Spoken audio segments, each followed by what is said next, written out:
Manav Yem'den merhabalar. Bugün Çanakkale Biga Kapanbelen köyünde Nadir Özdoğan kardeşlerin süt çiftliğine konuk olduk, misafir olduk. Nadir abimizle şu anda beraberiz. İki tane biraderi herhalde farklı işler de şu anda kendileri. Nadir abimizi yakaladık işletmede en azından. Bugün işletmeyi biraz dolaştık, gezdik. Nadir abimizin şöyle bir özelliği var. Tarıma dayalı hayvancılık yapılan bir işletme burası. Keşke kameranın her tarafına siz vakıf olsanız da şu etrafımızdaki dağları görseniz. Yemyeşil bir ortam içerisinde. Emre Bey sizlere drone ile yapılan çekimleri zaten paylaşacaktır. Şimdi Nadir abimizle öncelikli olarak işletmede kaç tane hayvan olduğunu, daha sonra hayvanları nasıl beslediğini ve tarıma dayalı hayvancılık kısmında özellikle Reygras kuru otu yetiştiriciliğini ve mısır sılajı yetiştiriciliği hakkındaki maliyetler kısmını görüşeceğiz, konuşacağız. Evet Nadir abi, sizleri tanıyalım öncelikli olarak. Adım Nadir Özdoğan. 15 yıldır bu işi yapıyoruz işte. 3 biraderiz biz. Üçümüz beraber çalışıyoruz. Ortaklaşa herkes kendi işini yapıyor. Hı hı. Bu şekilde.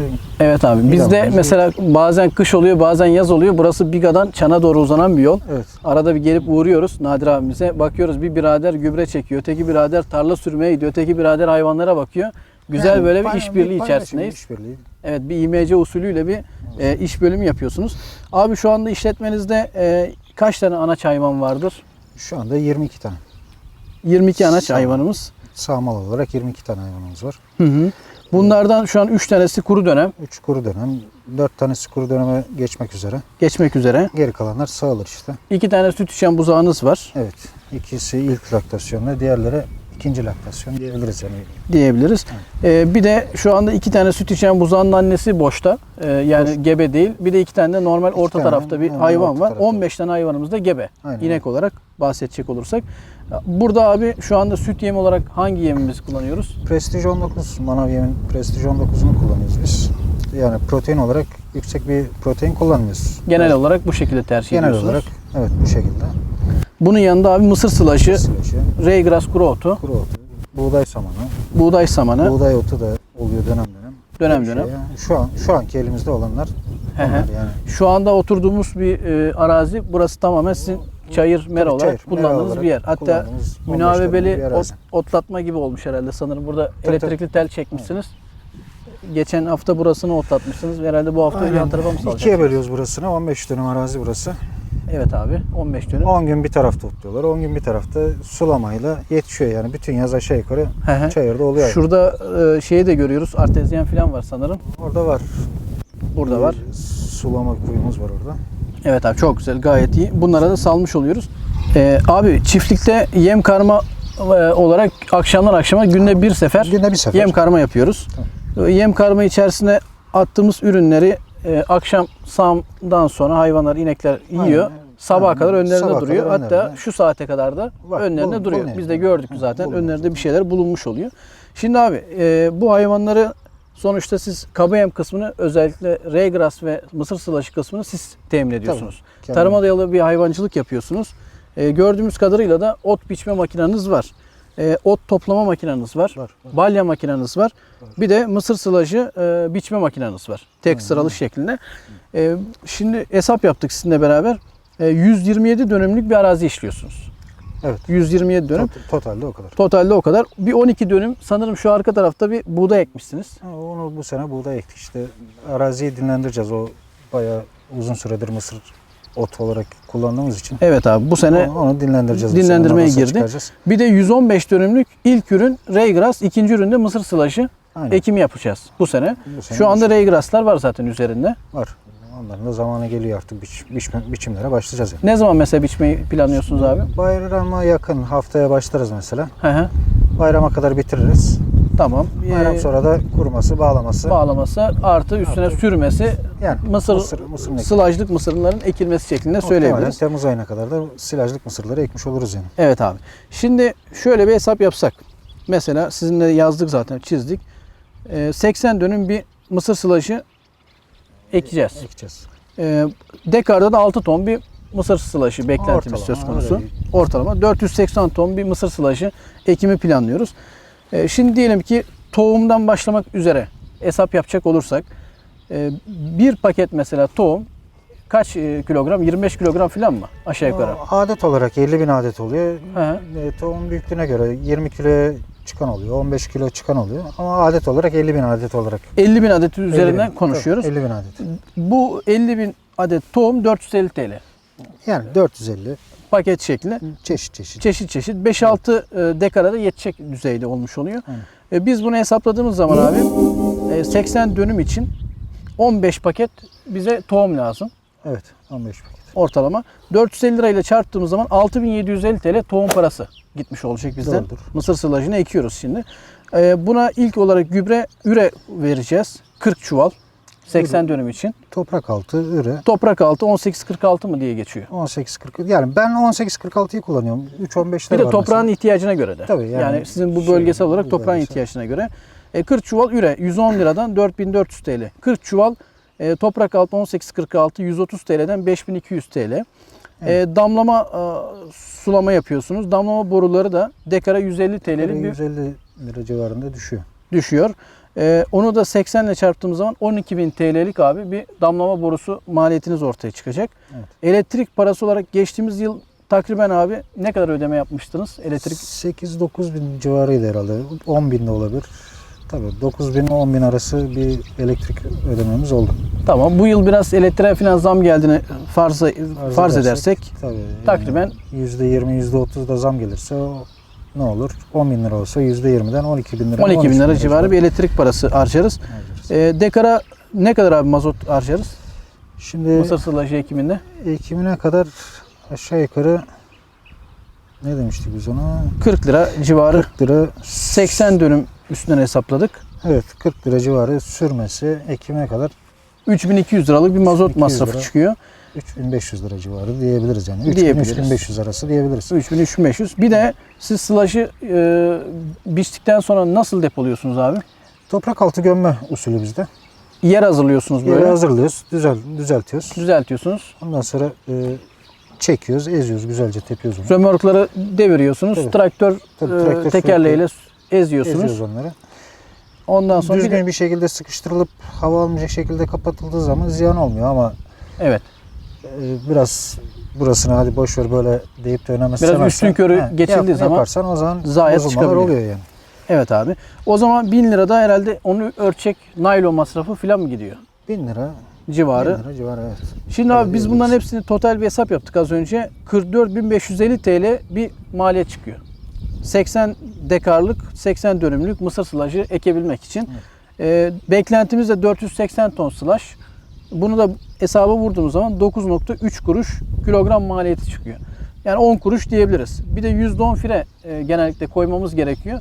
Ton miktarı mısır sılajının 110 liraya gelmiş oluyor. Bir ton mısır sılajı. Tabi bu sadece biçtik, işletmeye getirdik, kapattık üstünü o kadar. Tabii başka yani köy içerisindeki etraftaki arazilerden fazla bir taşıma masrafı yok. Yani mazot olarak sadece ekim biçim Araziler masrafları yakın, var. Yani 10 kuruş, 11 kuruş arası kilogramına mal ettik. 110 lira tonu dedik. Dökme, toprak üstü slash depolama da yaptık.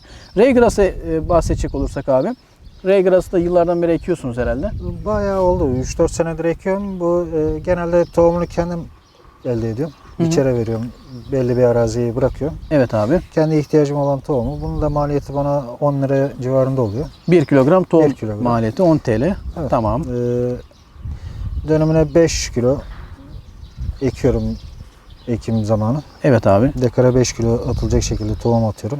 Evet. Yani aşağı yukarı 110-120 dönüm arası bir şey ektiğim zaman 115 dönümden mesela 115 tane hesapladığımızda hesapladıydık. 5 kilogram. Bu seneki ekimler 115 dönümde. Mesela 5'er kilodan ne yapıyor? 575 kilogram 575 tohum yapıyor. kilo.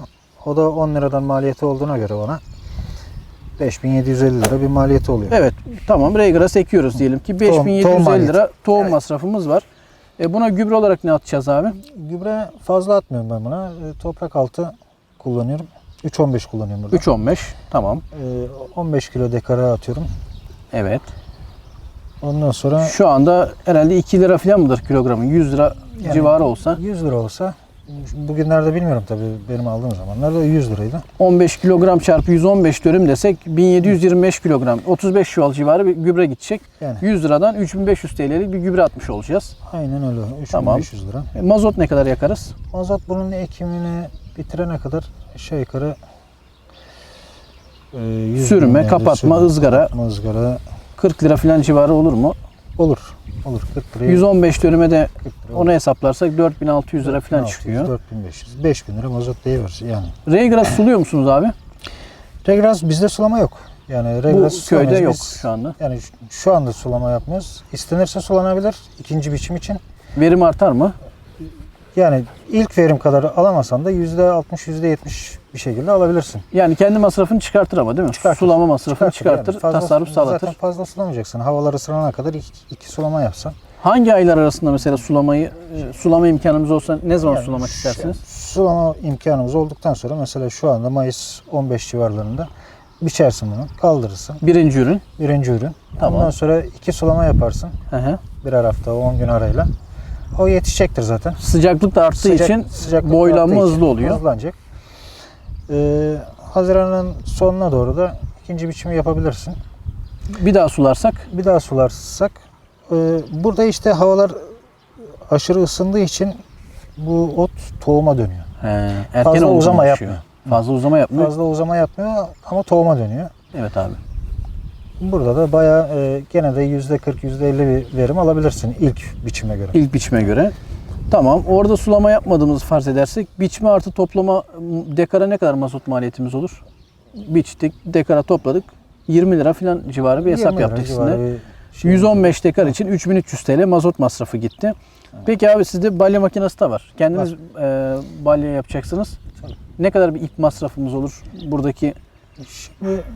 Şimdi Şimdi 115 dönüm yerden aşağı yukarı 3000 balya ot 3000 balya alırsak ki çıkacak alırız rahat rahat. hı hı.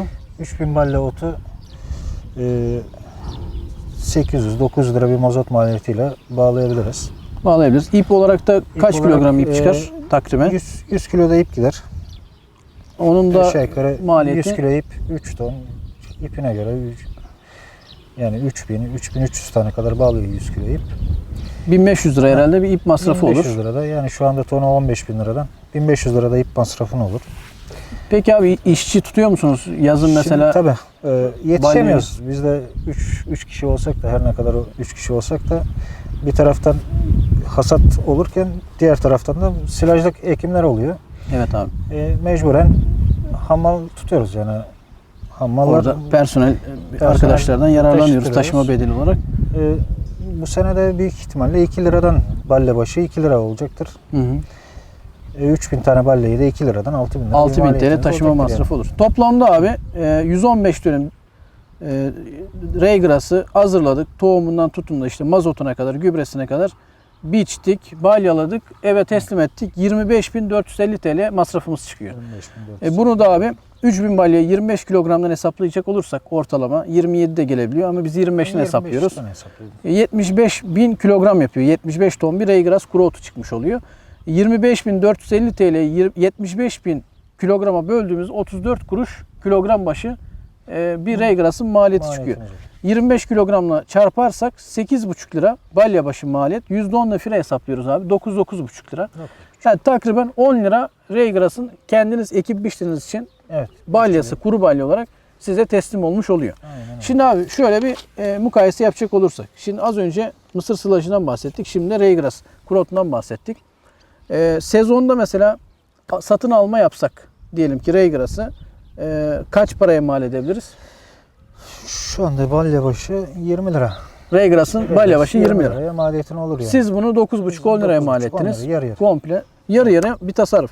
Mısır sılajını peki siz dışarıdan almak isteseniz piyasadan, köy içerisinde arkadaşınızdan diyelim ki En iyi ihtimal 200 lira tonu. tonu 200, Ton, en iyi ihtimal o da genelde 230, 220. 230, 220 lira. 220. Bir de bunun artı nakliyesi çıkar. Nakliyesi çıkacak. Sana aittir. Yani orada da 110 lira falan biz bir maliyet çıkarttık tonuna yani. Siz kendiniz ekip biçtiğiniz için. Ya orada da bir yarı yarıya bir masraf tasarrufunuz var. Şöyle bir hesap yapalım abi. Başa dönecek olursak. İşletmede bu hayvanlara günlük olarak 4 balya reygras otundan kullandığımızı farz edelim. 4 balya Reygras kullandık. 25 kilogramdan 100 kilo yapar. Bir de mısır sılajı da 300 kilogram kullanıyoruz diyelim ki. Şimdi 100 kilogram Reygras otu mesela kendi mahsulünüz olduğu için 38 TL'ye mal oluyor. Doğru. Piyasadan aldığınız zaman 80 liraya mal olmuş oluyor. 42 liralık bir günlük Reygras'ı tarıma dayalı hayvancılık yaptığımız için tasarruf yaptık. Mısır sılajında ise 300 kilogramda siz 33 liraya mal ediyorsunuz. Piyasadan alsak 66 TL'ye gelmiş oluyor. Oradan da bir 33 TL tasarrufumuz var. Günlük 2 kalem sadece kaba yemden, Reygras kuru otu ve mısır sılajındaki tarıma dayalı hayvancılıktan dolayı 75 TL'lik bir tasarruf abi. Avantajımız var. Örneğin 60 günlük burada bir çayır meradan yararlanma süresini düşecek olursak 300 gün boyunca siz bu masrafları hayvana yapıyoruz abi. Tabii. Aynı zamanda tasarruf da ortaya çıkmış oluyor. 75 TL 300 ile çarptığımız zaman 22.500 TL bir ortaya tasarruf çıkmış oluyor. Tabii bu iki kısımda da biri siz ektiniz, biçtiniz, tarıma dayalı hayvancılık, diğerinde de peşin para sezonda aldınız. Farz edilerek tabii. yapıyoruz. Bir de bazen karşılaşıyoruz. Şimdi 220 TL ya da 240 TL tonu sılaj yok. Yani özellikle Aralık ayında, Tabii şimdi Ocak ayında. Kış aylarında adamlar onları şey yapıyor, top olarak yapıyor. Evet. Bu Taşıma toplarda maliyeti var. taşıma Stoklama maliyeti var. var. 450 liradan falan geçti. Mesela bu kış. Belki önümüzdeki kış 500 liraya yetecek yani. Ciddi anlamda abi eğer o kısımda devam edersek spot bir piyasaya göre 35-40 bin liraya falan buluyor abi. Sizin tarıma dayalı hayvancılık yapmanızdan kaynaklı. Yani bu da ciddi anlamda bir tasarruf sağlatmış oluyor açıkçası. Peki abi siz bu işletmeyi büyütmeyi düşünüyor musunuz? Yani bu konuda para kazanıyor musunuz? Neler tavsiye edersiniz? Şimdi hayvancılık kendin yapabiliyorsan kazançlı bir meslek. Evet abi. Bizim gibi çiftçiliğe, tarıma dayalı olarak kazanırsın ama ne zaman kendin yapamayacağın, en iyisini yapamayacaksan orada sınır orasıdır bence. Evet. Mesela biz 3 kişi şu anda az. Yani 22 baş hayvanımız az ama en fazla da 50 baş sağlara bakabiliriz biz. Büyüme kapasitesi olarak, verimli olarak 50 başa kadar yolunuz açık şu Ondan anda. ötesi artık işçiye girer, işçinin takibi girer. Evet. Birçok sorun çıkacaktır. Tabii siz aynı Bir de- zamanda servis kısmında da iki Tabii. tane hattınız var. Tabii, servis. Yani biraderler olarak ek işleriniz de var. Diğer işlerimiz de var. Farklı Tabii. işleriniz de var. Tabii yoğunsunuz. Sadece tarım hayvancılıkla uğraşmıyorsunuz. Ama bu kadar yoğunluğun içerisinde tarım hayvancılığı da uygun koşullara göre yapıyorsunuz. Yani köyde ot biçme makinesi sizde var. Diyelim ki balya makinesi sizde var. Bunun da avantajlarını hayvanlara yansıtıyorsunuz. Tabii. Gelir olarak size dönüyor anladığımız kadarıyla. Peki abi son kez manav yemden memnun musunuz? Ürünlerimizden memnun musunuz? Hayvanların Manav gelişiminden? yemden herhangi bir sıkıntı çekmedim. Yani standart yem geldiği için rasyonlarımız da standart. İstediğimiz gibi oynuyoruz. Yer yer rasyon yeniliyoruz. Elimizdeki ham maddeye göre sağ olsun sizler yardım ediyorsunuz bize. Yem karma reçetesi Yem konusunda. karmada da Evet, yani olarak. arada birkaç TMR reçetesi attığımı hatırlıyorum yani. Haklısınız. sıkıştık mı diyoruz. Biz mesela pazarlamacımızla irtibat kurduğumuz zaman bize çözüm olanakları sağlıyor. Evet abi. Yani Döl tutmayla alakalı herhangi bir sıkıntınız var döl mı? tutma Ayak alakası- problemi vesaire filan. ayak hiç olmuyor gibi bir şey. Evet. Yani İşletmeniz hayvan temiz abi. Kuru, bir yere olur, travmatik bir durum olmadığı sürece. sıkıntı olmadığı sürece ayak problemi olmuyor. Döl tutma oranı ben kendim damızlık birliğine üye olduğum için döl verim raporlarını takip ediyorum oradan. Evet. En iyi 1.2'ye kadar düştük. Evet. En kötü de 1.7'ye kadar çıktık. 1.2 ile 1.7 arası bir geziliyor. Bir geziliyor. Yani bu da iyi bir rakam. Büyük işletmelere kıyaslanacak Evet. olursa güzel bir Verim rakam abi. oranı o şekilde. Hı hı. Tamam Nadir abi. Çok teşekkür ediyoruz sizlere. Ben teşekkür Bizleri ederim. ağırladığınız için çok sağ olun yani. Bize bilgiler verdiniz. Tarıma dayalı hayvancılıkla alakalı da güncel fiyatları veya maliyetleri öğrenmiş olduk sizlerden.